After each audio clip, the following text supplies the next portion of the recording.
அநேக நேரத்தில் நம்முடைய நன்மதிப்பை காப்பாற்றிக் கொள்ள வேண்டும் என்பதற்காக நம்முடைய விசுவாசத்தின் நம்பிக்கை நாம் என்ன செய்கிறோம்?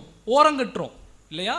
4 பேருக்கு முன்னாடி எனக்கு இருக்கிற பேர் காப்பாற்றப்படணும், 4 பேருக்கு முன்னாடி எனக்கு இருக்கிற நன்மதிப்பு காப்பாற்றப்படணும், என்னுடைய பேர் கெட்டு போயிடக்கூடாது, என்னுடைய பேர் காப்பாற்றப்படணும் என்பதற்காக நான் யாரை விசுவாசிக்கிறேன், என்னுடைய விசுவாசம் என்ன, என்னுடைய நம்பிக்கை என்ன, என்னுடைய கிறிஸ்தவ உறுதிப்பாடு என்ன என்பதை நாம் மறைக்க முற்படுறோம்.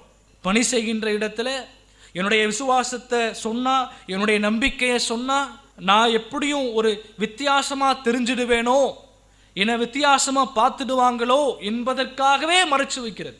நம்முடைய ஃப்ரெண்ட் சர்க்கிளில் நான் கடவுளை குறித்து பேசிட்டாலோ, கடவுளுக்கு விரோதமாக, வேதத்திற்கு விரோதமாக ஏதோ ஒரு காரியத்தை செய்யும் பொழுது அதை நான் செய்ய மாட்டேன் ஒதுங்கி நின்னா என் ஃப்ரெண்ட்ஸ் எல்லாம் என்னை பற்றி என்ன நினைப்பாங்களோ என்பதற்காக விசுவாசத்தை, நம்முடைய நம்பிக்கையை மறைத்து வைப்பது, அந்த சோதனை நமக்கு இருக்குது.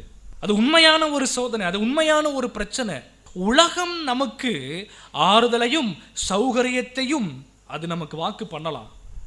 ஆனால் அதற்கு பதிலாக அது என்ன செய்து தெரியுமா? நம்முடைய ஆத்துமாவை அது எதிர்பார்க்குது.